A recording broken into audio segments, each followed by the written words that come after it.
Welcome everybody to this week, and well, what a week it has been. We are here once again on Sunday afternoon as we look back at the week ahead of us, look back the week behind us, and talk a little bit about some of the news and stuff that's happened that week. I think it's going to be pretty cool. So let's first of all just quickly start with a big thank you for those of you who are catching this on the live stream. And for those of you catching it after the stream, so those people watching it on the replay, huge thank you for you guys and a huge shout out as well for you guys, because about 75% of my total viewership, I think, comes from the after show, the replay per se. Anyway, it's good to be here. We got a few little changes that I'm sort of throwing into this week. So, as you guys know, last week I did start off with on the little board over there on the side, had a little picture. I think last week it was the Bitcoin guy. So we're going to start using a little bit more graphics over on that side as we do the news. So I think that's going to be a lot of fun. And holy banana bread, first person in the house is Skiz. Oh, Skiz, the one person who just could not win a free membership on that big contest we had at the end of the year. And apparently, Skiz's ex used to call him Big Sugar. Holy banana bread. Now, Big Sugar in the title refers to one of the news stories, but until we get to that news story, I can't see any reason why Skiz can't own it. So there you go. Skiz the Big Sugar, but not the big winner when it came to the free channel memberships. Prairie is in the house saying, good afternoon. Looking forward to another fantastic live stream. Yeah, absolutely. We'll have some fun here this afternoon, for sure. I think it'll be fun. It'll definitely be fun. Now, the last live stream we did, now not including the channel membership exclusive live stream that we did on Thursday night, but the last market close we actually broke a record for the most number of people actually tuning in at the same time. We broke it. We went into the 50s. So, we got to 50, exactly 50. This is a Sunday afternoon. We probably won't break that this time. I imagine maybe we'll break it again on Wednesday, but we'll have to see. Anyway, that was really, really, really cool. That was a really fun stream for any of you guys who missed it. Jonathan is in the house with a ha ha ha, Big Sugar Skiz. Yeah, absolutely. And Paul's in the house with a hi. We got Mary in the house saying hello, everyone. And King a Day is with a yellow. Yellow. Yeah. Change the Spare is in the house giving us the good old the Vulcan thing. So there we go. And Paul says, start college on Monday. Encore 55 plus, a free course, returning to the workforce. 10-week, first day in person, then online 10 weeks. Nice. Now, hopefully, what are we actually going to study, Paul? I'd be kind of curious to know about that. Hopefully it is a topic that you are interested in. Live long and prosper. And we got Bleak in the house. Hey, Bleak, good to see you. And Sammer's in the house with a quick hello, guys.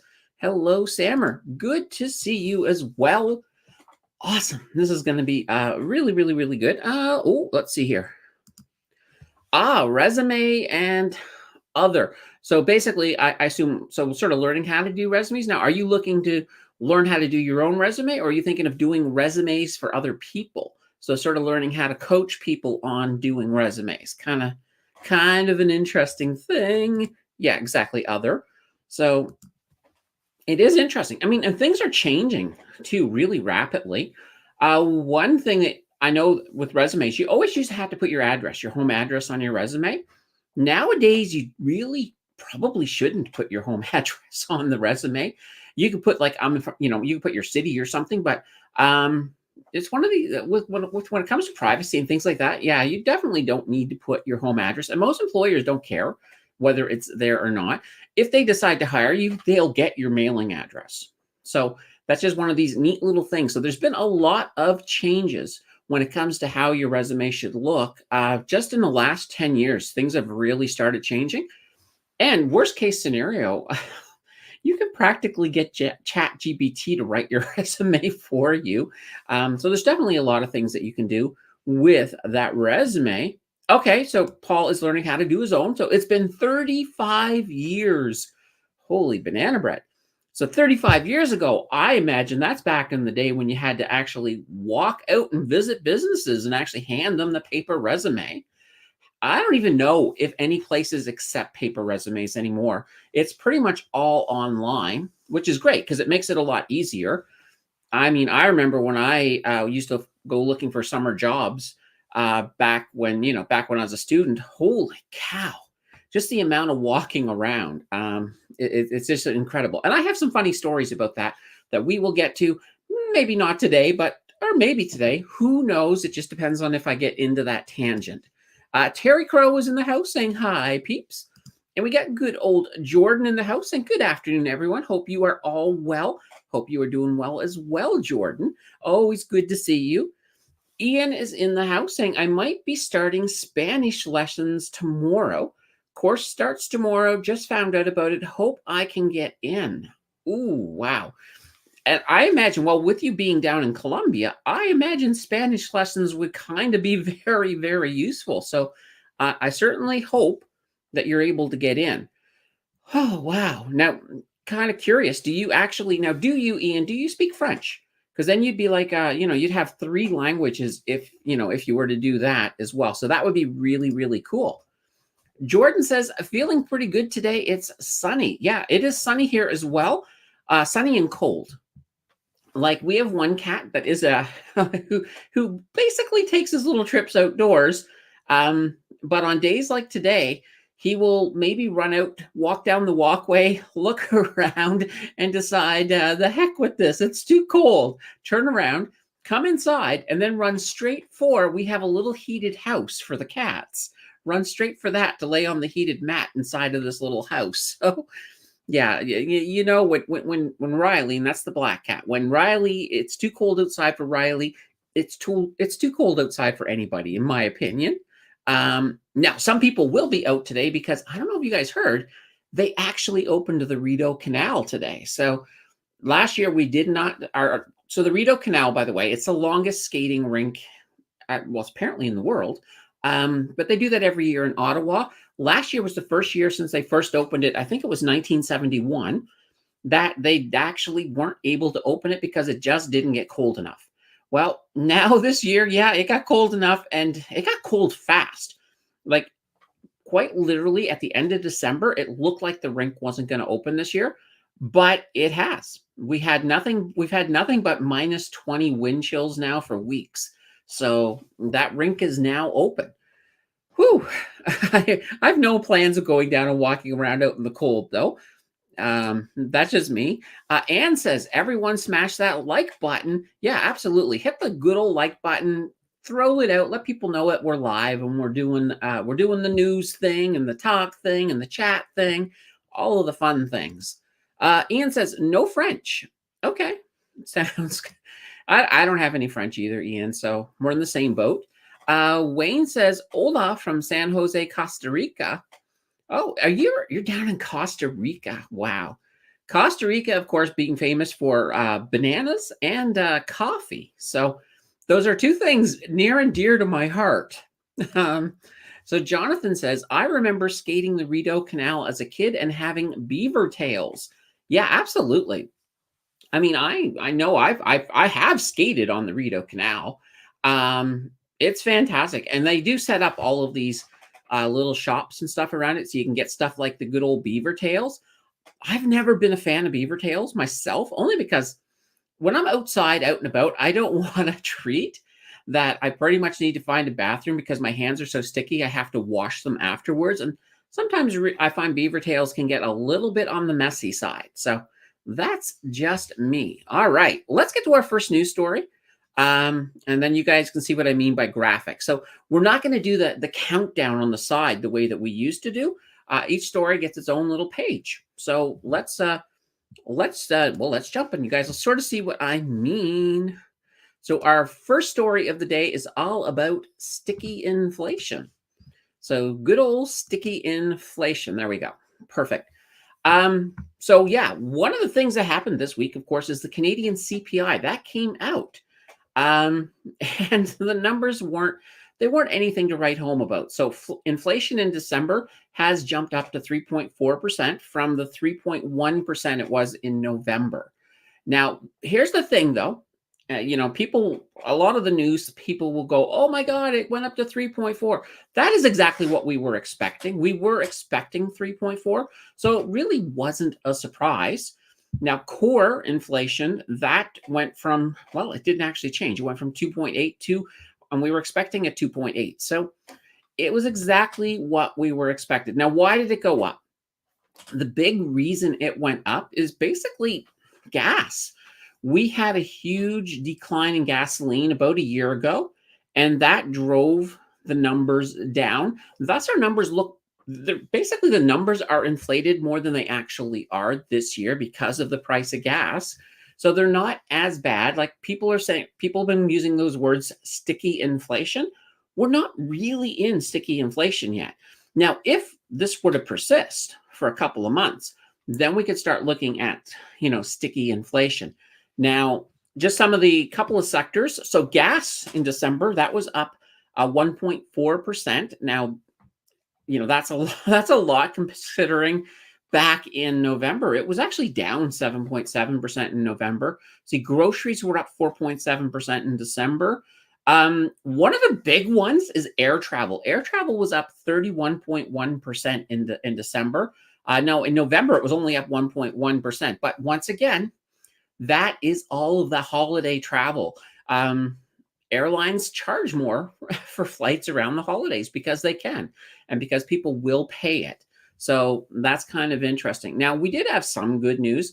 So with the CPI, it looked kind of gunky, but the PPI actually didn't look too bad. So with the PPI, we were expecting it to come in at negative 1.9% in December. It actually came in at negative 2.7%. So we actually did a little bit better on the on the producer side. So that is really, really, really good. So like I said before, it is easy to sort of say, oh, we've got an issue here. We got sticky inflation, but we really, really don't. And as far as it comes down to the Bank of Canada rate decision that we're getting this coming week, Wednesday, actually, it's a no-brainer. We will have our pause will continue. Everything will stay as is. Nothing's changing. And it's not really a threat to the rate cuts that, a lot of people are predicting in the second half of the year. I think those are still fine. They're not in danger. Now, the Bank of Canada, when they give their speech, they're probably going to try to remain a little bit on the hawkish side just because they don't. If they're on the hawkish side and then things do get worse, then, it doesn't affect the market as much. Now, of course, between this and the American CPI last week, the market's been in a little bit of a panic. And we saw that, especially on Wednesday. Wednesday was one of the reddest days I've seen in quite a while. It was very, very red. But we did recover towards the end of the week. So the markets are looking good. I expect this week the markets will be, I actually think the market will start out green on Monday. So I think we're going to have a half decent week. I don't think we're going to have anything of the size of what we had last week. All right. Now, where were we with you guys? King of Day. So Calgary weather is back to descent. Couldn't be happier. Last week was insane. Oh, back to decent. Can I infer that means that you've got a Chinook blowing in, King of Day? Because that makes a huge difference. One of the craziest stories in Calgary is I used to work at a toy store in Calgary. So we had an office downtown at the Rideau Center. And, the Rideau Center, that's, TD Square, Calgary. We had an office in the TD Square and another office out a little bit to the east. So one day I got on the C train and it was about minus 30 wind chill. And by the time the train got to our other location and I got off, it was like +2 or 3 because a Chinook had blown in while I was on the train. It was absolutely hilarious. But that gives you an idea of the power of those Chinooks. Now, Chinook, those of you who don't know, it actually is a native word that means snow eater. And that's what it is. It's basically warm winds that come down off the Rockies and they're heated up by friction. That's why they're warm. But yeah, they can blow in. And it's interesting in Calgary too. In the winter, they don't plow a lot of the side streets because they know a Chinook will be along soon enough and will probably melt it for them. So saves them a little bit of money on their snow budget. All right. Skiz says honey glazed ham. Christmas spending. Yeah, exactly. All of that Christmas spending, that definitely does not help help December very much. All right. Paul says Apple Vision Pro sold out 80,000 units. Wow. Yeah. So these new Apple Visions, I mean, I watched the initial announcement of them and they look fantastic. I mean, they look like they would be really, really, really cool. I would love to have one. But right now it's like getting one would be hard because, they're this is the type of thing where they'd still let you buy it, but you'd be lucky if they could ship you one by the summer at the rate that they're going right now. But yeah, I think these things are really, really, really cool. Once they have been out a little bit longer too, I think with the second gen, when they have the second gen, I think the prices will be a little bit more reasonable on them as well. But they are a way of the future. So I really, really, really want one of those. That's so cool. All right. Terry says, I have a cobbler shop located in an Atlantic superstore. And while buying rolls of quarters at the customer courtesy desk, I witnessed a person dropping in a resume and it was accepted. I was surprised. Yeah. Wow. Maybe, I mean, I don't know if that's like a maritime thing that maybe in the Maritimes, but I know the last time I was looking for work, even like in the late 90s, I think I was when I was looking for something, there were places that actually said, nope, you cannot drop off a physical resume. You have to email it.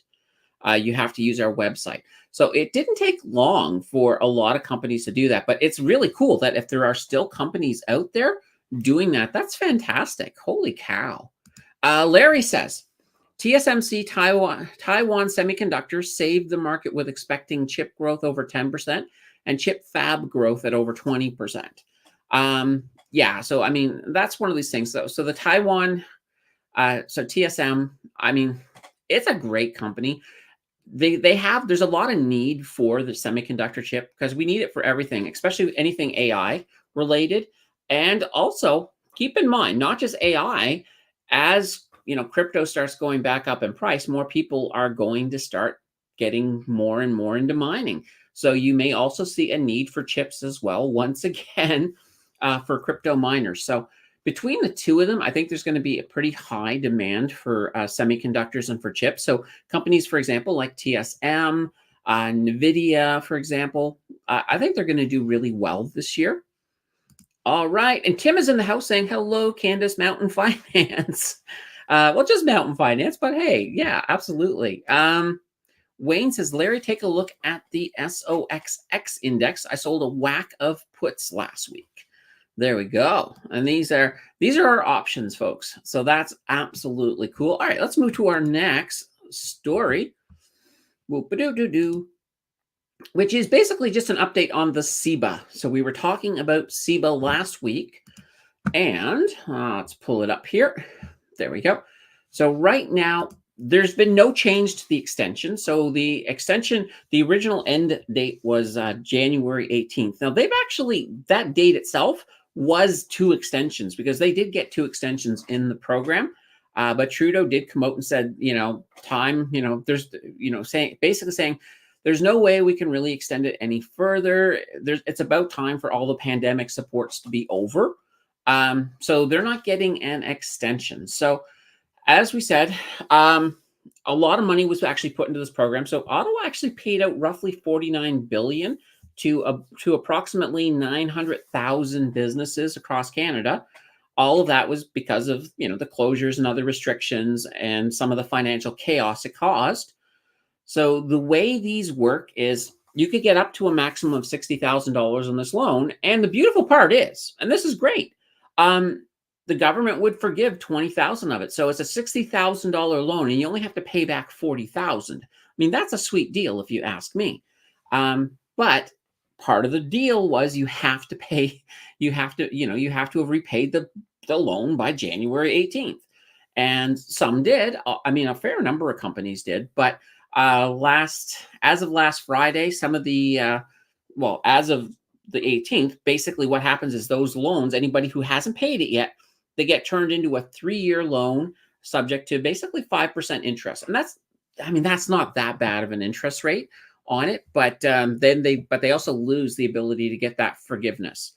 So that's been one of the big issues. So yeah, it's kind of crazy, but it's now a thing of the past. So those companies are going to have to do it. There was a few ways, like if you applied to your original bank to refinance before that date, you could have until March 28th to pay back the loan and keep the forgivable portion. So a lot of people did that as well. So not everybody got totally screwed, but there are going to be some companies that are going to be screwed by this, especially in the food industries. There's a lot of restaurants that just don't have that money to pay it back. So we'll have to see. I wouldn't be surprised if you start seeing a few places going out of business. But it's just kind of the way it is. So what can you do? All right, back to Larry. So Larry said, I got long SOXL chip bull ETF last December up 200%. That's not too bad. Then Larry continues, my REIT Tricon TCN got bought out by Blackstone for a 56% gain. This was one of my long compounders. I wanted 400%. All right. Oh, you guys are just going off on the option stuff. I do have to play with some options this year. I've decided in 2024 I am going to play a little bit with the options. Let's see.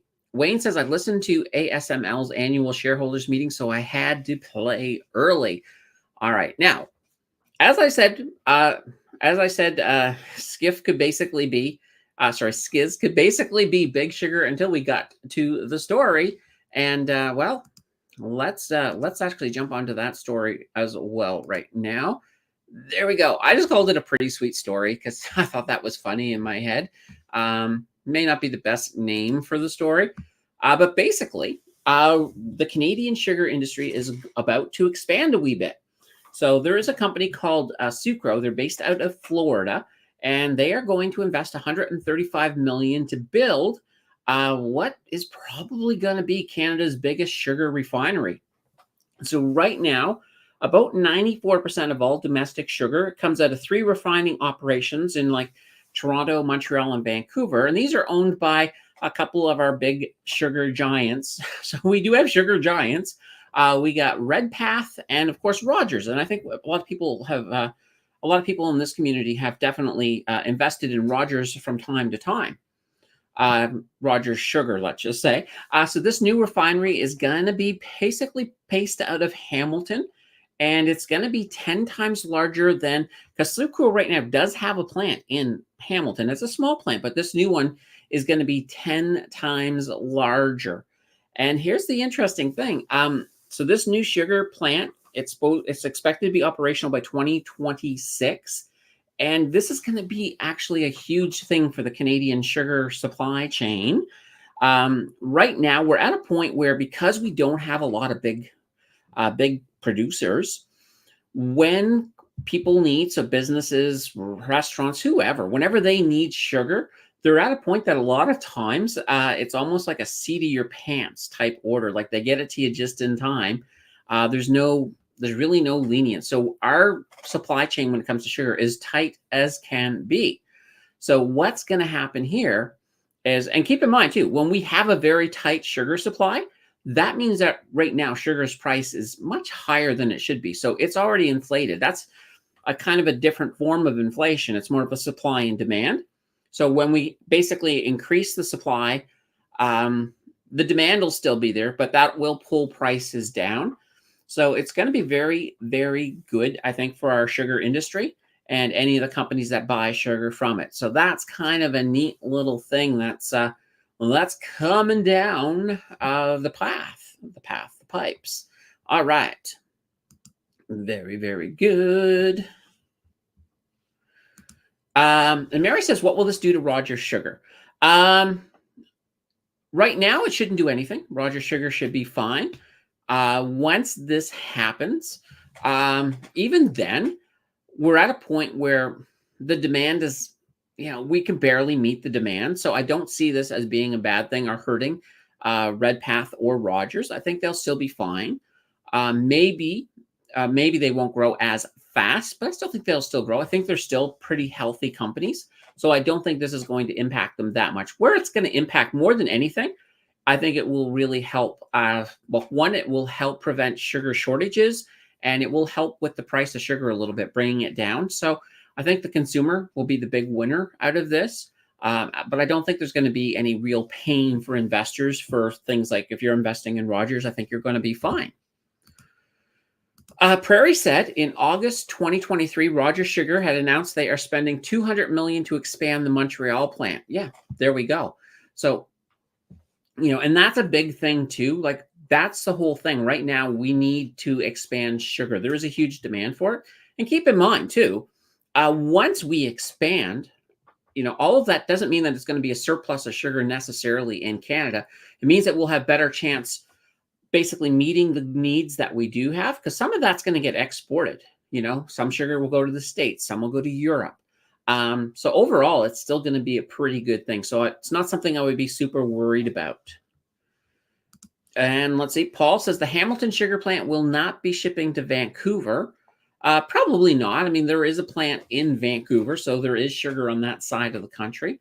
So you're probably not going to see a lot of that move there. But what you could see overall, when you start looking at the whole sugar picture, is if we have more sugar overall, Vancouver may not have to ship east. They could always look at shipping more over to Asia, for example, if they're in need of it there. So, there's an equilibrium that will, of course, develop within the system to sort of help peter this all out. All right, that was all of our sugar. Oh, we're getting through these pretty fast. That's cool. I don't mind getting the news out of the way. So RBI, so Restaurant Brands International, they have purchased some Burger Kings. Now, people are going to be like, wait a minute. Restaurant Brand International already owns Burger King. And that's true. They own the Canadian Burger King. So what they're looking to do right now is they're looking to buy some Burger Kings south of the border. And they've just bought they just bought a good chunk of the Burger King franchises in 23 states. In addition to that, they've also bought a whole bunch of Popeye stores, but we'll just more or less we'll focus on the Burger King. So this was a $1 billion deal between RBI and Carroll's Restaurant Group. And RBI now plans to take all of these restaurants they bought and basically to fix them up and then refranchise them. Part of the reason they're doing it this way is by doing it this way, they can sort of have more control over just the way that the presentation and a whole bunch of other things within the restaurant, because that's a big planned part of Burger King. So Burger King is trying to make Burger King, and I hate to say this, but they want to make Burger King great again.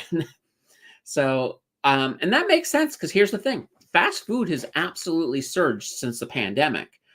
As of October, so sales in Canada were 8% higher than the year before, and 31%, get this, 31% higher than before the pandemic. So that's huge. So yeah, there's a lot of money there, and Burger King wants to sort of position themselves to take a bigger piece of that pie. And that's just really, I think that's really kind of cool. I actually, it's kind of weird. I kind of preferred Burger King to McDonald's personally. I just found that, Burger King, I don't know what it was. Burger King just had better food, in my opinion. But I know a lot of people love McDonald's, so I can't, yeah. Well, let me ask you guys, Burger King, McDonald's, or which fast food, if it's neither of them, what is your favorite fast food? Let me know. I'm kind of curious. Let's see. Vic says, do you have any idea how hard it is to drive in the snow and watch this and have to pull over to type a comment? Vic, why are you always driving? It seems like you're like this is always going on. Vic, you need to get yourself like a really big plow. And I don't know why I said that, but well, yeah, get yourself a big plow, and then that way there you can, I don't know where I was going with that. I'm going to leave that alone. Vic says the stock market at all-time highs. Sheesh, Feels nice, but can't buy now. Kind of like Australia. Too hot now. 49 degrees Celsius to be specific. Yikes. Yeah, that's insane. Yeah, I mean the markets are in pretty good spots right now. So sometimes it's one of these things like days like Wednesday are great when you get things dropping a little bit to give you a little bit of room to get in there, get things at a little bit of a discount. But holy banana bread, it has, I mean, the markets have been doing really, really well. And we're, we're starting to move. Like I still think we're going to get a lot of sideways for the first half of this year. Well, now almost 1 month of that part's already gone. But let's see what happens. Let's see what happens to the market. I can't wait. I think this is going to be a fascinating and a fun year. I'm just looking forward to it. King of Day says, couldn't find brown sugar at the store today. My kid needs some to make cookies as part of the Girl Guide Club assignment. Oh, why, yikes. Yeah, they need to, I guess they need to make it faster. Make those sugar plants faster. Yeah, yikes. Let's see here. MBGA, make Burger King great again. There we go. Vic will be selling the hats. And Prairie likes Wendy's. Wendy's says, yeah, Wendy's has some pretty good foods. They have a lot of good value on their menu. Larry says, Raising Cane's at Whataburger. I don't think I've ever heard of Whataburger. I'll tell you one thing. If you're ever in Calgary, there is a place called Peter's Drive-In, and they have some of the best shakes I've ever had in my life. So just going to throw that out there. So any of you who are from Calgary, you probably have heard of the Peter's Drive-Through or Drive-In, or I hope you have. Vic says, I got brown sugar on Facebook Marketplace, but $10 per bag. Holy cow. Yeah, it's one of those things. I mean, if you need it and somebody's got it and they're paying and they're charging you a crazy amount, you're going to pay it. I mean, what can you do? King of Day loves McDonald's. McDonald's all day for me. There we go. Ian says, I'm trying to play pool on my other phone at the same time as watching this. Holy cow. Well, hopefully you don't scratch. Let's see. Skiz says, Mr. Plow. That's his name. That name again is Mr. Plow. There you go, Vic. See, that could be your side hustle. Be Mr. Plow. I'm sure there's enough snow in Ontario, in Alberta that you could probably pull that off. And Ian, isn't nude gardening dangerous with the sharp tools and all? No, I don't think Vic's ever going to let Ian live down because he shared with us that there's another Ian Pollard out there who's apparently a naturalist gardener. So we'll leave that alone. Larry says, lots of value companies that pay 10 to 12% dividend I'm scooping up. There are still discounts if you know where to look. Yeah, absolutely. Absolutely. There's still, like right now, I mean, I'll just give you an example of one sector. So real estate, they have suffered hard, but their suffering's at an end. They're at the bottom, in my opinion.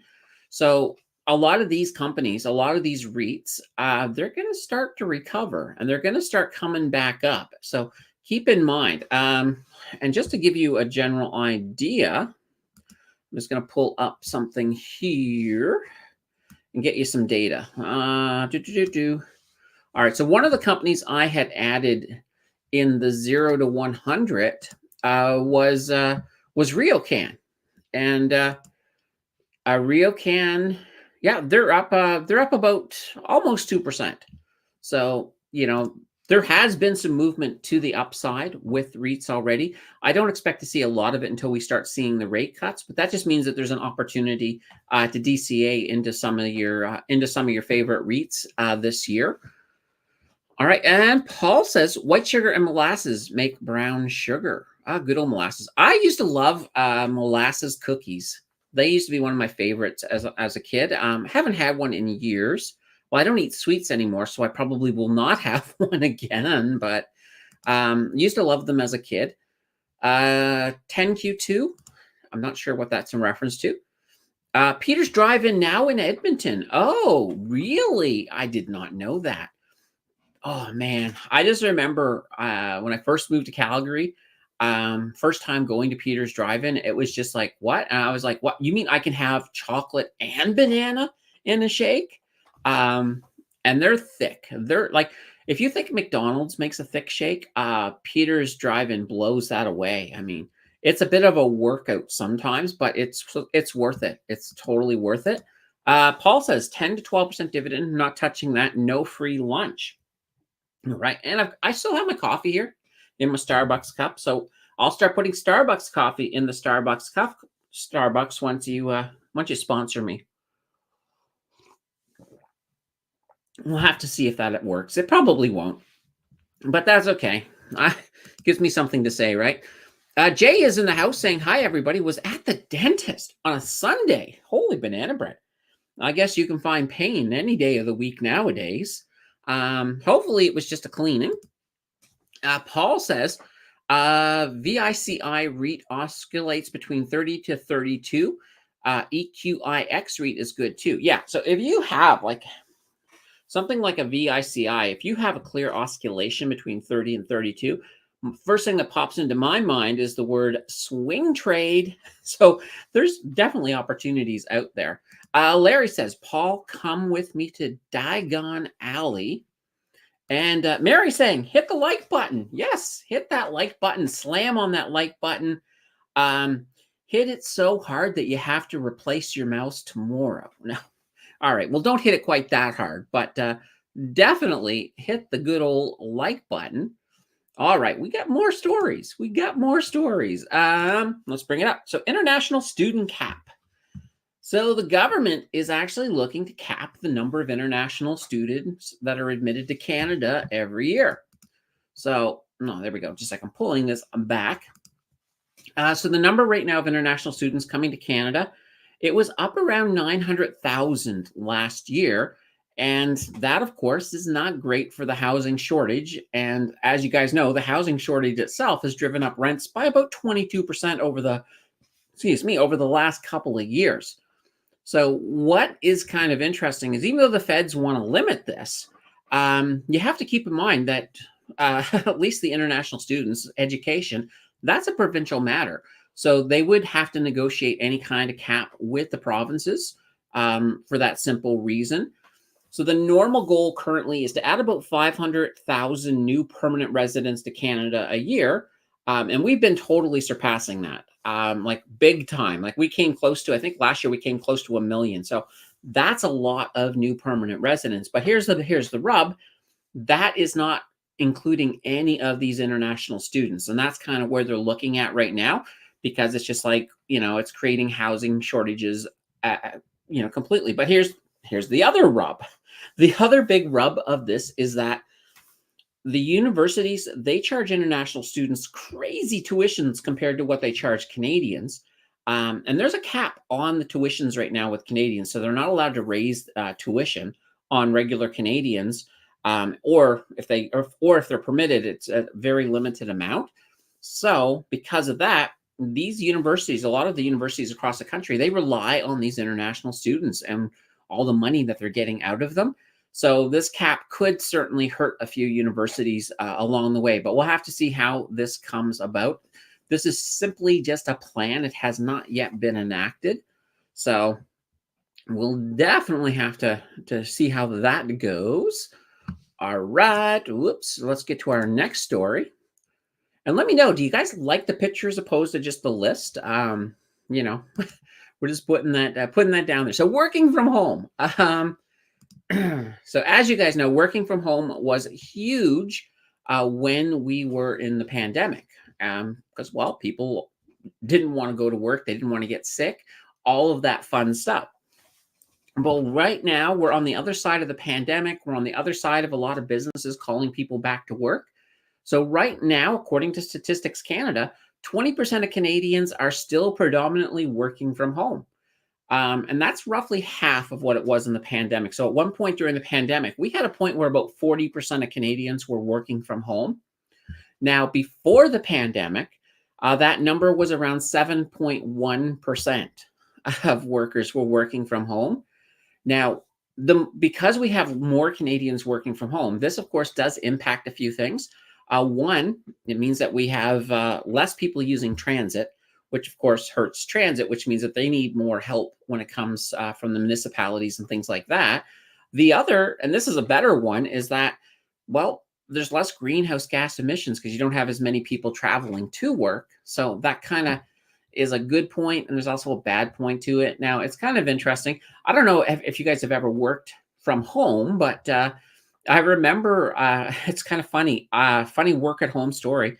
When I was working for corporate Staples, I took a work at home position because I was just sick of the travel. So I took a work at home position. I moved home. I was working at a home, and I wasn't even there a month. I was there about a month, and then I got promoted. And it was like, and I had to come back into the office because, at that point I got promoted into a supervisory position, and you couldn't do that from home.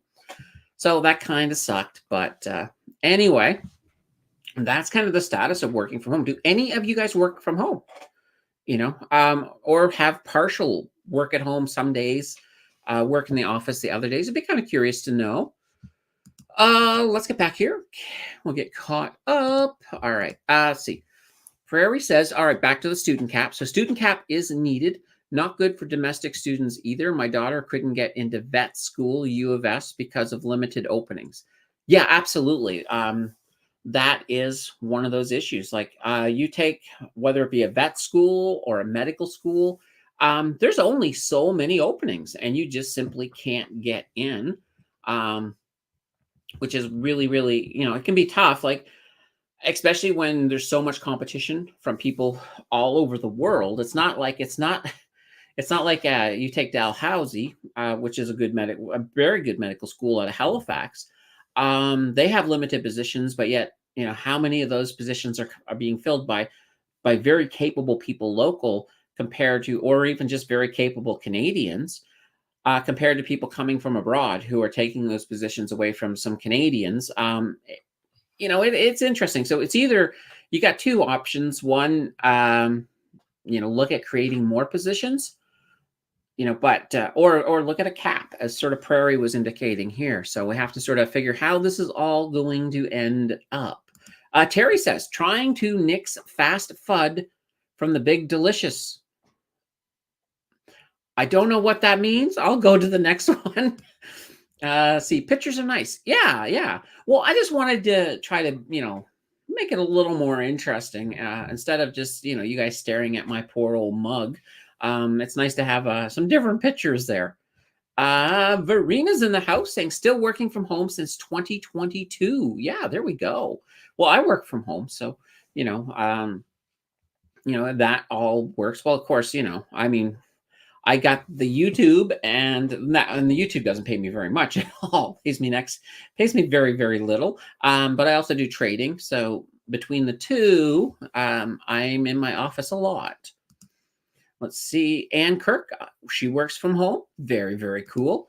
Terry says McDonald's milkshakes are terrible and taste like they're shipped coast to coast by Enbridge. Okay. Yeah, shipped through those pipelines. Oh, that's funny. I'm thinking of that in my head, and I'm chuckling. Vic says, reality always comes to roost. Everything we are experiencing, like high costs, will catch up. Keep current stock market exuberance in context. Yeah, that makes sense. Absolutely. I mean, you always want to keep everything in context. Like, you have to look at too. When you think about, we're at all-time highs now. Well, we were at all-time high. We're always going to be at all-time highs to a certain extent, because overall the stock market has that tendency to move up, and it should. If you think about it, because inflation's never going around. Everything inflates, including our stocks. So things will always keep moving up. We're always going to be at all-time highs. The big key is to try to find those corrections, or just dollar cost average, and then it's a no-brainer. You don't have to worry. So Paul likes the pictures. Awesome. Vic says they should use TMX pipeline to move milkshakes then. Wow. Ian says pictures are nice. List helps keep things in order. Yeah, they do. I mean, you're still getting the same amount of news. It's just that, this now you've got in pictures. Let's see. Vic says inflation at a 4 to 5% kiss.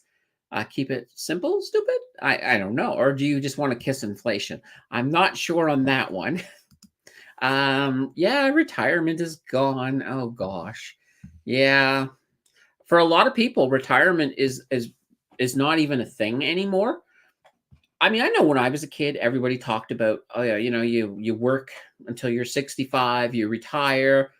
And that was just the way it was, you didn't see very many grandparents back at work, but it didn't take long before I started seeing senior citizens working everywhere.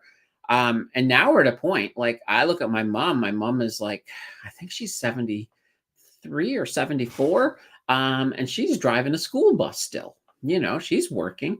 My stepdad is almost 80 and he's working. He's not driving a school bus. He works in there. He's doing like, on some of the special needs buses, he's that guy that buckles everybody in type thing. So yeah, people are working well into their retirement ages. So it's a shame to see, but it's definitely true. Inflation helps your debt.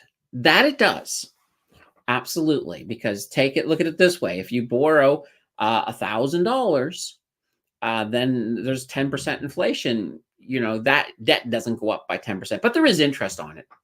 Just to put that in mind. But the interest is there whether inflation's high or low anyway. So, yeah. Jonathan says, I wouldn't mind a milkshake pipeline. You could just move right next to it and have an axe anytime you want a little bit of extra milkshake. Okay, Vic says, kiss your retirement goodbye or start at Walmart at 73. Yeah, I've seen that at Walmart. I've seen some, I've seen people there like with a walker. I think I saw one person once there with a walker who was basically that person who watches you leave. So yeah, I've seen it. 80 is the new 60. Holy cow. Yeah, it's getting that way. Let's see. Vic says, when we were kids, 40 seemed old, but when a 70-year-old dies, we say he was so young. Yeah, it's kind of weird. But keep in mind too, I mean, typically lifespan goes up as technology increases and better medicine. Although I think in the US last year, average lifespan actually went down a little bit, which is kind of odd. But yeah, and there's a lot, especially with AI. I mean, this is one of the things that AI is going to be very transformative, is that AI can do so much research in such short time that it's really going to help science make a lot of progress, whether it be in anti-aging, I think we mentioned things about batteries last time. So there's going to be a lot of really, really interesting things that pop up thanks to AI. Paul says, ever take your mortgage balance and how much that was worth 10 or 15 or 25 years ago? 270K now is worth 158K 25 years ago. Yeah. Yeah, it's kind of crazy how much, because here's the thing. Everything has priced up faster than jobs, than wages. You take somebody, you can go back as early as like the 70s. In the 70s, you could have a one-income family and you could still afford to get a car and a house. That's not true anymore. Even a two-income family sometimes has to struggle to get a house. And cars are starting to get a little bit really pricey too. So, I mean, there's a lot of things that are getting out of reach. Vic says, Ma keeps bitching about high property taxes go up annually, but you better not pass those costs on to me. So Vic is a little bit worried about a rent hike. Hopefully your mom doesn't pass those on to you. But now, I mean, if your mom leaves you her house when her time is done, those will be your high property taxes. So just something to keep in mind. Paul says, at my work, most of the heavy drinkers didn't make it past 45 years ago. Yeah. Vic says, liver transplant? That I don't know. That I do not know. All right. Jay says, work from home. What will they do with work compensation claims when somebody trips over their cat? Well, you know what? That's the thing. You wouldn't have a work comp. I don't think you could not get workers' compensation for tripping over your cat. So now it would have to be something very specific. So for example, if you were using company equipment in your house, let's say something about the monitor. Maybe the monitor fell over, or maybe if you got carpal tunnel or something, maybe you could. But yeah, that's one of these things that we have to really look at to figure out how that's all going to work out. Vic says, Trudeau going to tax capital gains from primary residences soon. Maybe. It's hard to say. It is hard to say. One of the things I find with Trudeau is there's been lots of opportunity, and there have been people within his party that wanted, for example, the capital gains exemption not to be lowered from 50%. But he doesn't do it. And I think part of it is that he doesn't want to, he probably has a lot invested. He's like, oh no, I don't want to pay more taxes myself either. But it's hard to say how this is all going to look out. I mean, here's the thing. We're coming in towards an election in 2025. So for the most part, I think Trudeau and the Liberals, even though, they're delusional if they think they're going to win, but they might still try. And it could be a good year, at least for them not making big mistakes as they try to at least win some votes. Maybe at this point, it might be their fear that they're not going to be the official opposition and they want to try to win and garner back enough votes to be able to do that. So we'll have to sort of see. Jay says taxes are at 50%. I know taxes are way too high in Canada. Yeah. And you look at some of these big people, like even somebody like Kevin O'Leary, whether you love him or hate him, he's set up a residence over there in Dubai. Why? Well, because of taxes. There's very little taxes over there. Canadians have traditionally and paid just paying a crazy amount of tax. It makes me sad to think of how much we all pay in taxes. It's nuts. Let's see. Vic says nothing is safe with Trudeau. Prairie says bought my house in 1989 for $50K. City sent my assessment last week saying it's worth $224K. That's not bad. That is not bad. But here's the problem, though, right? Even if your house has gone up a crazy amount, it's not like you can just sell it and say, okay, I've got all this profit, because you got to buy some other place to live. And those have all gone up too. So it's kind of deceptive when you think about it. You'd be like, oh, well, I've made 150 or 174,000, but you really haven't, for that simple reason that you still have to have a place. Now, if you're selling your house and you've got a cheap place to go, like you just want to rent something, it may seem like you're making a lot of money, but keep in mind, rents have gone up too. So that is all. That's all fun, I guess. Vic says, seems like EV cars not working well in cold climate. Yeah. Now, I think there's going to be a lot of interest with EV. I like the concept of EV, but we do need to make sure that they're reliable and that they are less volatile. I think we were talking a few weeks ago about what happens when those batteries catch fire. Now, there is a lot of work on sodium batteries, and I should do a story one of these weeks on some of the new technology that's out there. So we'll have to sort of see. Perlovia says Trump will put an end to EV. Well, yeah, we have to. Well, we have to see. Do you guys think Trump is going to get back in? I do not know, but it's looking like it's a possibility for sure. And I missed this one by Vic. Honda Civic now 86,000 Type R model. That's a lot to pay for a car for sure. Paul says townhouse 1998 175,000 now assessed at, look at this, holy banana bread, 976,000. Oh, that is crazy. That's crazy, but there's a lot of places like this. You look at a lot of the big cities, well, particularly Toronto and Vancouver, the way the home prices exploded in those cities over the last couple of decades, it's just like, wow.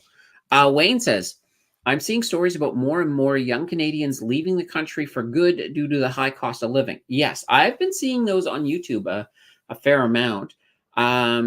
And it is true. If you're young and, why not? I would rather see things get fixed here, but I've been here my whole life and there's no indication that's going to happen anytime soon. So, but it is happening. And that's kind of the story. And if you go back to a sort of a microcosm, when I was growing up in Nova Scotia, a lot of Nova Scotianers, once you get out of school and university, a lot of them went to Alberta because that's where the jobs were. There were no jobs on the East Coast, and it's kind of the same way now. I don't think that's one of the reasons that the Maritimes have had so many issues with negative population growth, because the jobs aren't there and people aren't going to work there for minimum wage when they can go and get a job in Alberta or Ontario. So yeah, where are they going? Well, yeah, well, the ones who are leaving, I mean, some of them are going pretty much anywhere. Um, the US is not a bad place to go. There are some states where the taxes are not so bad. Let's see. Higher house value also equal higher property taxes. Yes, because usually your property taxes are a percentage of the house value. So, I mean, maybe that's why house values keep going up, because the municipalities want more property taxes. Paul says you have equity, but if you use it, you will owe forever. Yes, you could do a reverse mortgage, then your kids will get nothing. Yes, absolutely. I know there's a big issue in the US with these reverse mortgages. So the way a reverse mortgage works is basically a company, if you sign a deal with them where they pay you the mortgage, and then you end up owing them more and more. But when you pass or whatever, at that point, they then sell the house, and whatever's left from what they've paid you, and the interest on that as well. I think there's some kind of an interest calculation. Whatever's left then goes into your estate. So there's a lot of controversy about these. Because they won't give a reverse mortgage to anybody unless you're old. So you have to be a senior. What they're kind of hoping is, they're hoping to just take possession of your house and pay you slowly over time. So I don't know. I wouldn't go with I would have tried to avoid a reverse mortgage if you ever got into that situation. Vic says, that's what scares me about HGTV shows, that after Renos, the owners could expect more property taxes. Yeah, that can happen. Sometimes you can go and improve your yard a bit and all of a sudden they assess you. But now they're not assessing you all the time, but yeah, it can still happen.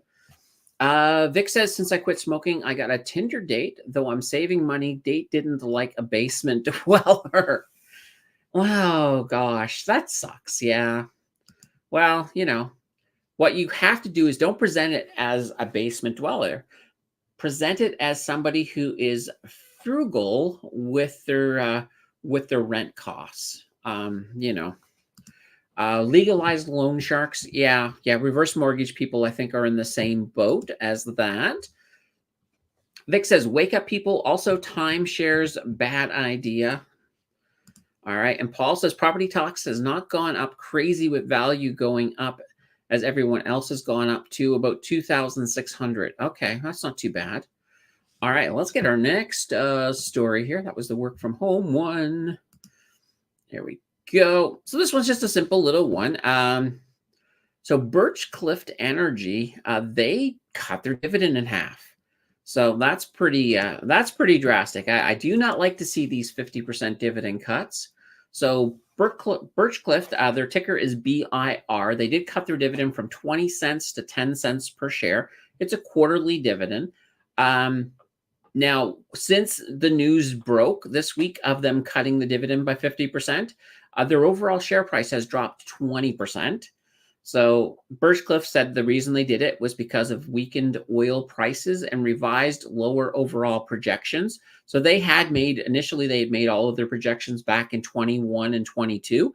And the oil industry looked very strong back then too. So they kind of over projected everything. So right now they're basically saying that they've got two options. One, they could take on a ton of debt to meet that high dividend, or they could cut the dividend so that they don't have to take on a lot of debt, just to maintain a dividend that was unsustainable for where they were at. So they decided to cut the dividend. So yeah, good old Birchcliff. Do any of you guys actually have any Birchcliff. I don't. I've never actually grabbed their share before. But yeah, that's what's going on there.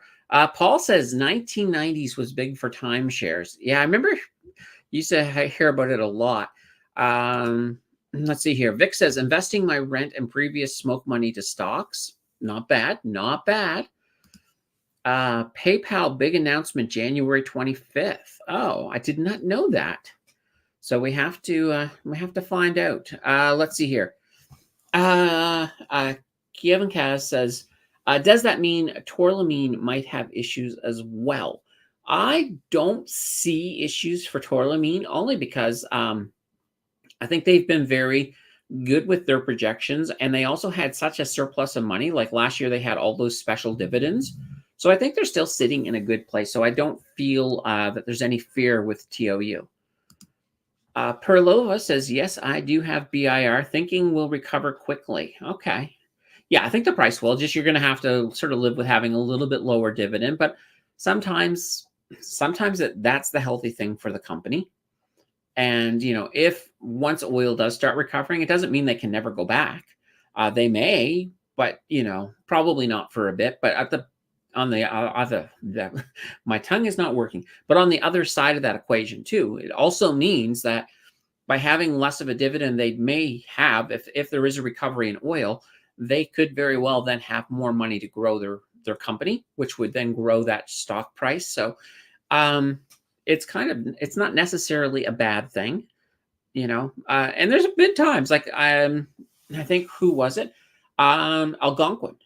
So I did a deep dive a while back on Algonquin, and at that point, this was just before the dividend cuts, and I even said that a dividend cut could probably be a good thing overall for them.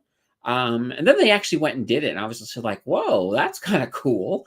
But yeah, so it's kind of one of these things. Like AQN is a company that I'm bullish on for the very long term, but I think they've still got a painful year ahead of them before we start seeing that.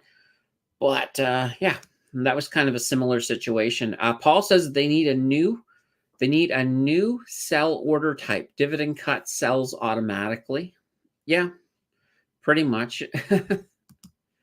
That would be kind of interesting. And I suppose, it's just a matter of, a broker can do it. They would just sort of have to look at what they want to do. Vic says, oh, will CSU be at 5,000 tomorrow? No, I don't think they will. But you can dream. You can dream. There's nothing wrong with that. All right. And now I did keep our little crypto guy because I figured we'll just use crypto guy for the crypto corner.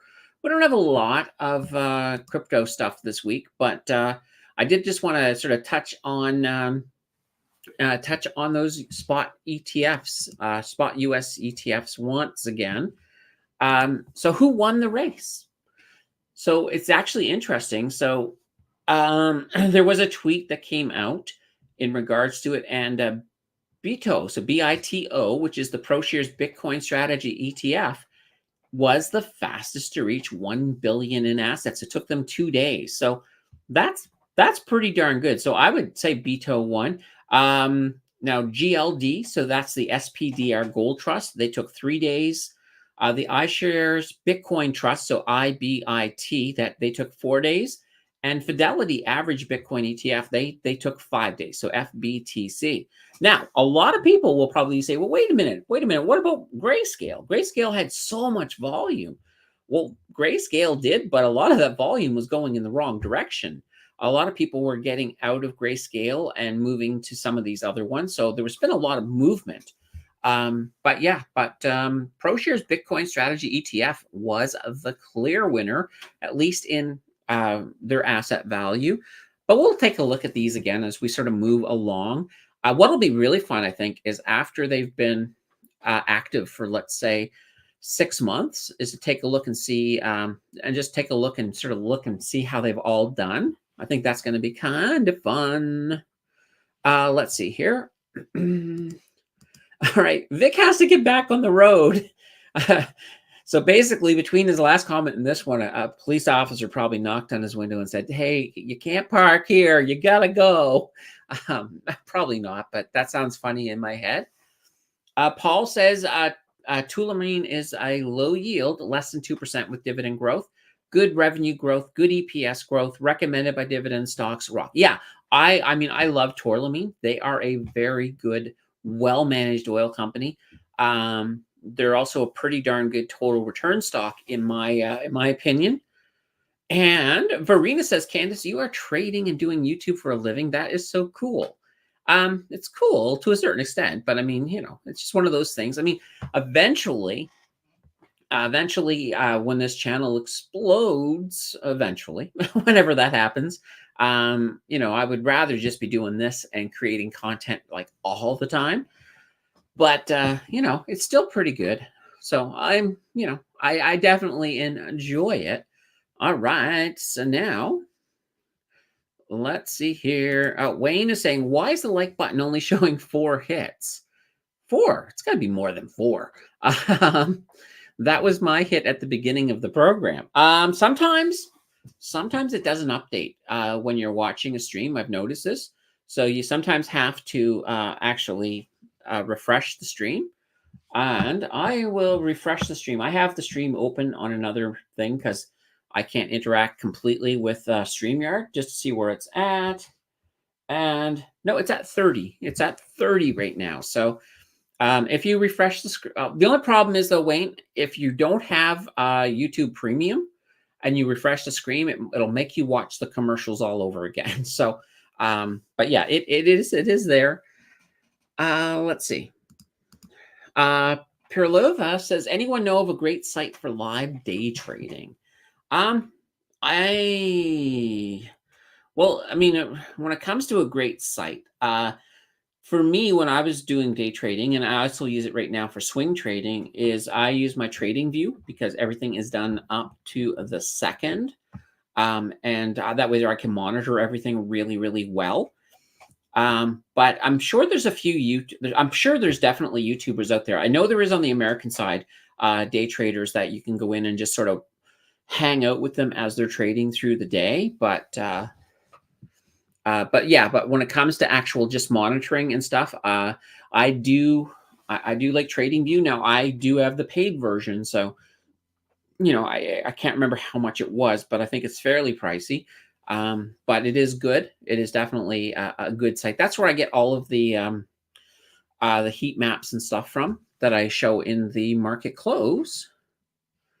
All right, I'm just going to pass. Oh, gosh, here's what I was saying. See, Jonathan refreshed and got the commercials again. On the bright side, thank you, Jonathan. I probably made another 5 cents from you doing that. So, yay. I can almost smell a coffee. Oh, wait, that's because I have a coffee right here. Oh, that's very good. Ann Kirk says 43 likes on my end. Everyone hit the like. Yeah, absolutely. If you have not yet hit that like button, just hit it. It's a good old thing. Just do it. That's what I say. Just refreshed at 30, 30, see, 36. You need my pop cans. Oh, I know. That's it. I'll have to start collecting pop cans and selling it for extra cash. I wouldn't quite go that far. But I will tell you, when I was a kid, I used to do that. Sometimes I would just, I would want something. I had no money. So I would go door to door asking people for their pop bottles. Because back then, people actually drank pop bottles. And you got a deposit back on them. So I used to go door to door collecting all these bottles. Then I'd go down to the grocery store, cash it in, and I'd get some, maybe some treats or something. But yeah, used to do it. Oh, Candace, when will you do a next hot sauce video? I don't have plans to do a next hot sauce video because it's one of these been there, done that. But maybe we could do it as a small segment on something somewhere in the future. That's when I put up those things as ideas. So when I say, hey, give me an idea for the next membership video or for the, That's when you want to jump in there and say, "Hey, I want to see the hot sauce stuff again." That's just one of them ways to. If people vote it, then I don't have a choice, I guess. Uh, but yeah, no, the hot sauce, it was fun. I actually did enjoy doing that. And maybe down the road we could do that again because that was just so much fun. But we'll have to see. Uh, when you said 5 cents, yeah, exactly. I think I'm paying like $45 a month for TradingView Canadian. Okay, yeah. So it's probably that. I buy when I get it. I usually buy it around Black Friday every year because they have a bunch of deals on. And then I buy the yearly package. So just sort of keep that in mind. Wayne Smith says, I day trade on Quest Trade. Excellent platform. Yeah. See, now I use National Bank only because I can maneuver things really, really quick on National Bank. But there are other platforms. Like I did try out Desjardins because Desjardins has a function there to do um, oh my god, my head just went completely lost. But they just have a lot more functions there. And that to me was just very, very uh it was nice, but I couldn't maneuver around as fast. And I tried it and I played with it and I played with it and I could not get it to do things. I did love that. It was a trailing stop loss. That's what I was thinking about. Sorry. I loved the trailing stop loss. It was very cool. But when I wanted to make quick moves, I couldn't make them. Whereas on National Bank, I can see the price instantly, hit a button, refresh, see it updated to that second, then make a move. So I liked that about that. Now, keep in mind too, when it comes to swing trading or day trading, that's to me is something I would do on a desktop or a laptop. I don't know if I would want to do it on a phone or maybe a tablet, but I'd want a keypad attached to the tablet, or an iPad, for example. You can use that with a keypad. But I definitely wouldn't want to do it on a phone, just because. Phones are not the easiest to type things really, really fast. Jonathan says, if I had any sense as a kid, I'd be collecting pop bottles and buying Apple stock. Yeah, yeah. I would, if I could time travel back, um, to meet me as a kid. First of all, me as a kid probably wouldn't have listened to me as an adult, but if I could somehow convince myself to be responsible with money. Put it away. Save all that pop bottle money. Buy Apple. Buy Microsoft. All of that fun stuff. But nope. I never did that. Terry says, "Hello, gang," or buy Bitcoin. And it's funny. I was in the tech circle back in the day, and I had the opportunity to buy Bitcoin really, really, really, really cheap. And I thought it was a scam and was like, nah, I'm not going to give you any money for this stupid Bitcoin. Yeah. Now, hopefully there's a universe where I did do that and I'm filthy rich in that universe. But oh well, in this universe, I didn't do it. Kevin Cass says, I keep trading view open when using Wealthsimple and Quest Trade. Yeah, absolutely. So I have, so my setup here, like right now, I have, basically I've got one big monitor and then I've got a really big monitor, which acts as two monitors. So I have two different sets of browsers in the center, and then I have the laptop, so the MacBook Pro open. So in essence, I've got 1, 2, 3. So it works as about 4 monitors. And here's the thing, because everything is Apple, I can actually drag my mouse right across over onto the laptop as well. So it's kind of really, really cool when you have like an Apple system, just because of the way things are so easy to use and move it across. So anyway, it was definitely a needed thing. Let's see. Verena says, it was so funny. Just loved it. Yes, I know. I remember that. And Tim Danter, who was there, was just laughing his head off.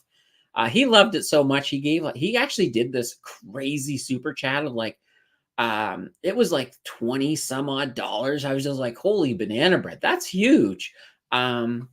Which is actually funny because super chat wise, I think if you add up all the super chats except for his, it's smaller than his. So I found that hilarious. Let's see. ADP was a vote. DSR recommends. All right. That's right.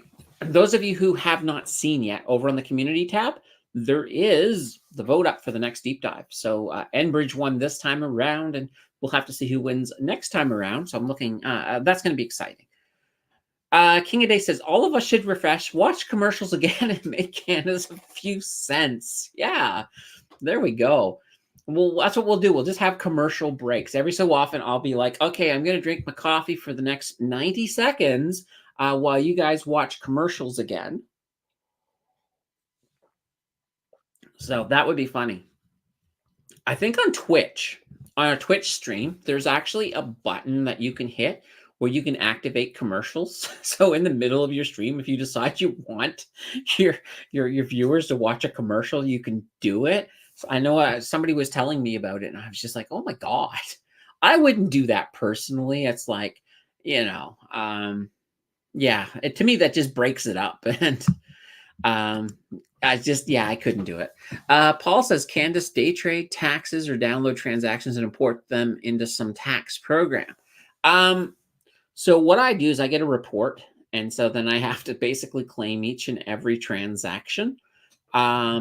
Yeah, it's tedious. It's kind of tedious. But now that I'm swing trading, the total number of transactions is a little bit lower, so it'll be a little bit.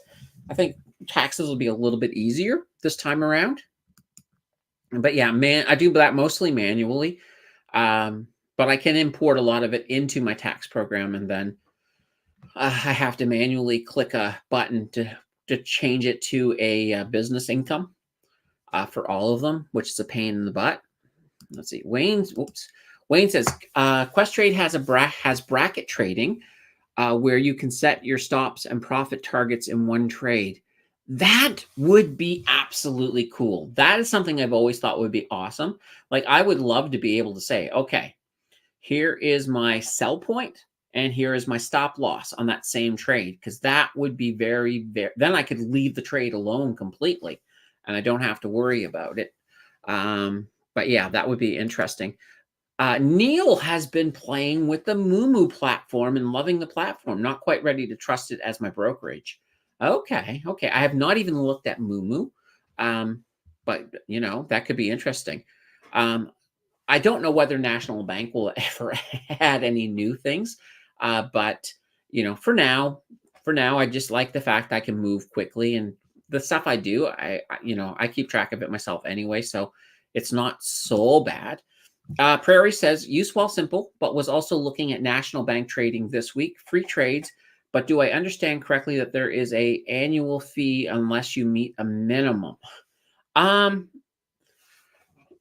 Yeah, I think if you have, I think there's an annual fee if you have a balance less than 20,000.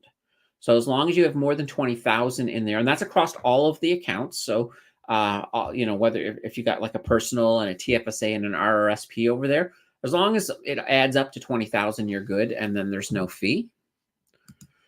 Paul says, bot farms refreshing. Okay. Whoops. And Jonathan says, I refreshed again for another commercial. Holy cow.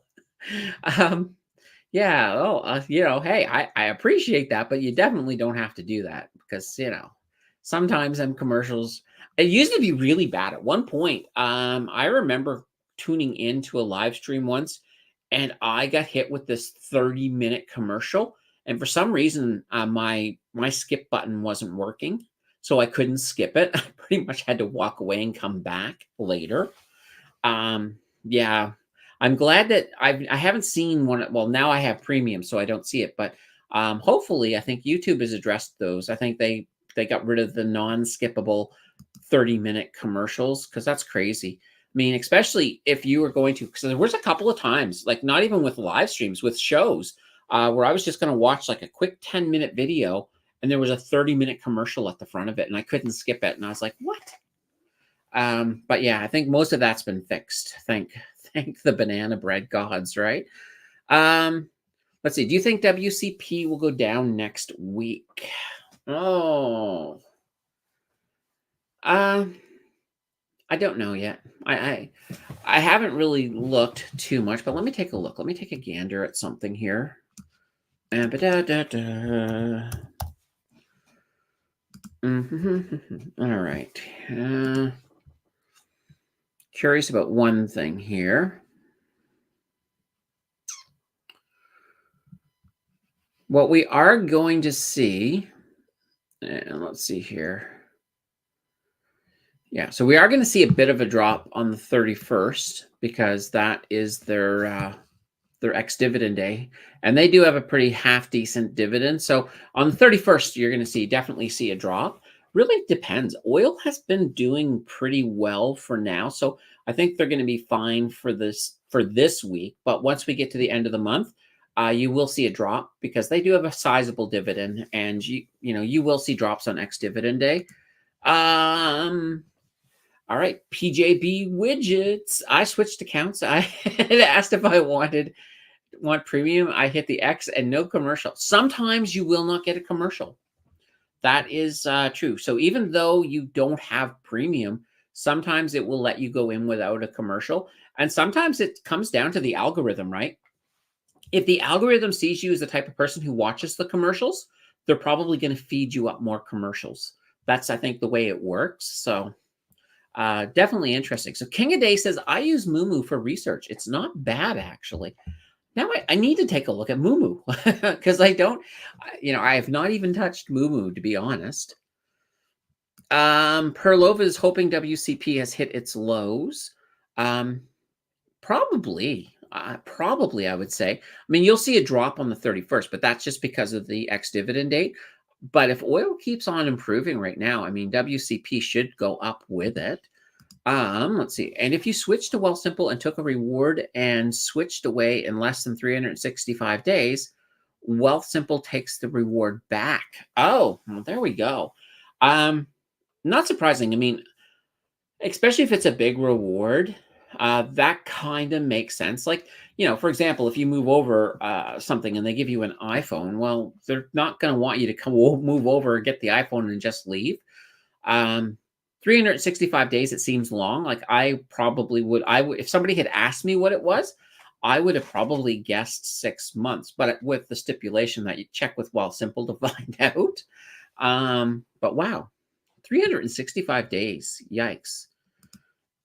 All right, closed YouTube app and started stream again. Got a game commercial. Watch it all the way. Holy cow. Well, thank you for that. Well, hopefully, if you're doing this on your second account and you're still can hear me. Holy cow. That is funny. Adios from San Jose. Sunny and 23 here today. Yes. Well, we are getting towards the end. Speaking of the end, if you guys got any last minute questions, just throw them on in. All right, and I am going to, let's move me up to the big size, and let's get rid of the things. We're all done with the news. Well, we're actually not done completely with the news. The only thing I did want to add as well with the news is, and I think I mentioned this when we were talking about the sticky inflation. So Bank of Canada, their rate hike decision is coming up on Wednesday. So that's on the 24th. In the US, the only thing we have is the PCE coming out on Friday. So that's fun enough. Earnings-wise, CNR, Canadian National Railway, their earnings is coming up this week. And they've had a pretty solid quarter. So if anybody is going to exceed their expectations, I think CNR has a good chance. So let's just keep that. Hopefully, keep that in our thing. I do like CNR. CNR is one of my favorite stocks. Let's see. Second account, you are up on Android TV. There we go. Jordan says potato chips or corn chips. Well, I don't eat chips, but if I had to choose between the two of them, I probably would be potato chips. Wednesday is the next live stream. Yes. So Wednesday, we will have another market close. We'll see if we can beat that 50 on Wednesday. So that should be fun. Now, keep in mind, I'm going to probably throw an extra one. Excuse me. I'm going to probably throw an extra one in one of these days. I haven't decided when, but maybe it's this week, maybe it's next week. I don't know. But because those are so much fun. I love the market closes. It was funny because when I did all of those in December, I was thinking as I was going into them, oh my God, this is going to be brutal. But it wasn't. It was so much fun. Jordan loves the corn chips. Yeah. I mean, corn chips are okay. I think for me, it's like I like the salt that's on the potato chips. And let's see. Terry says, I'm hither and fro during your Sunday roundup, but I really appreciate you and the participants. Really. Yeah, absolutely. Well, I'm glad to hear. We do what we can.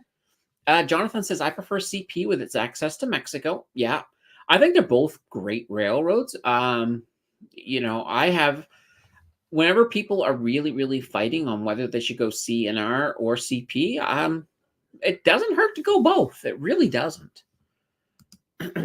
US GDP this Thursday. Yes, there is a GDP coming out on Thursday, but I didn't think of it as being a big news thing only because it's going to be, we already know it's probably going to be strong. I don't see it as being a big issue, a big driver this week. But yeah, that is on Thursday. Now, what time is the Wednesday live stream? It is, I basically start at 3:45 Eastern, so 15 minutes before the market closes, so that we can watch the close together, and I can ring the bell. The bell. Here we go. The bell is here. It is waiting for Wednesday. There we go. Let's see. Researched more cash on the USD ETFs, Horizons, U-Bill, .U 0 to 3 month, T-bills, Horizons, UCSH.U, high interest savings account, new ETF, January 17th, 2024, and GDL for gold. Okay. Yeah, I do want to, I really do need to get another video out on some US ETFs because I haven't touched them in a long time. But what I got coming up this week is, well, I had a request actually a few weeks or so ago here in the chat about what happens when you die to your stocks. So I have a video coming out on Tuesday, or if you're a channel member, you get to see it a whole day early on death and stocks. So, what happens to your TFSA? All of that fun stuff, covered it all. So that's coming out. And then we, of course, have a deep dive coming out on Thursday, Friday, but Thursday for channel members. I have to keep on remembering. Channel members Thursday, everybody else Friday. And that's still being voted on. So when this stream is done, head over to the community channel, throw up a vote, or the community channel, the community tab, throw up a vote for whoever you want to win. Enbridge won last time. I loved that one. Enbridge is one of those ones because I looked, it was neat because where I had done them about a year ago, I looked back and seen what I did that year and seen the predictions I had. And pretty much Enbridge did exactly what I was anticipating, even better than what I was anticipating. So I really did like what I saw when I did Enbridge. So my opinion on Enbridge went up because of that. So that's not a bad thing. Mary says, you are so busy. Thanks so much. Oh, no problem. This is what I do. And I'm always looking at ways to just improve things, make it all a little more fun, make it great for all of us. So anyway, yeah, I think this is it. Hopefully it warms up this week. All right. I haven't answered anything from Les today. So thoughts on BNS. So Bank of Nova Scotia.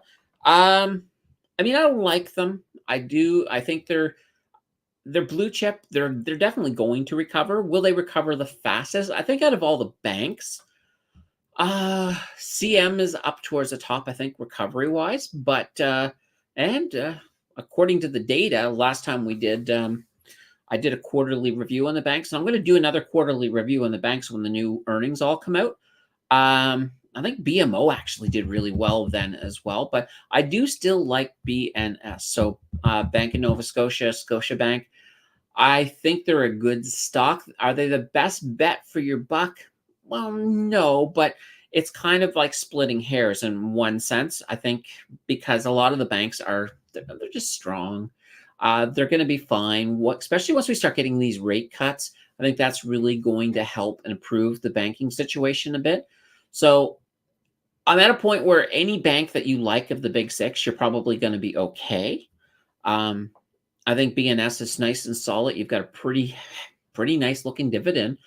Um, and I also think all of the banks are going to are going to raise those dividends again this year, before 2024 is out. So yeah, I would say I do like BNS. I'll leave it at that. And Ian is heavy into BNS. Yeah, absolutely. And so is a Purilovia. So yeah, there we go. Everybody likes BNS except for I think Chad, but I don't think I've seen Chad here today. So um, let's see. Royal Bank ex dividend date is January 24th. And yes, EQB. I mean, EQ Bank is absolutely kicking it. And I did a deep dive recently on them. Um, I love that stock. So they are they're technically not blue chip, but I think there's a lot of opportunity there. So, if you're heavy on BNS, maybe at the very least, you might want to at least take a look at EQB and see if it has something to offer for you. All right, everybody, we're at the end. This has been a fantastic live stream. So we've gone an hour and a half. Who cares? I don't care. You guys had lots of questions. Thank you all for your participation. It has been fantastic. But all good things have to come to an end. We'll be back here again Wednesday. It's going to be fantastic then too. I will bring the energy and we'll have a lot of fun. So until then, everybody, take care. We'll see you next time. Bye, everybody.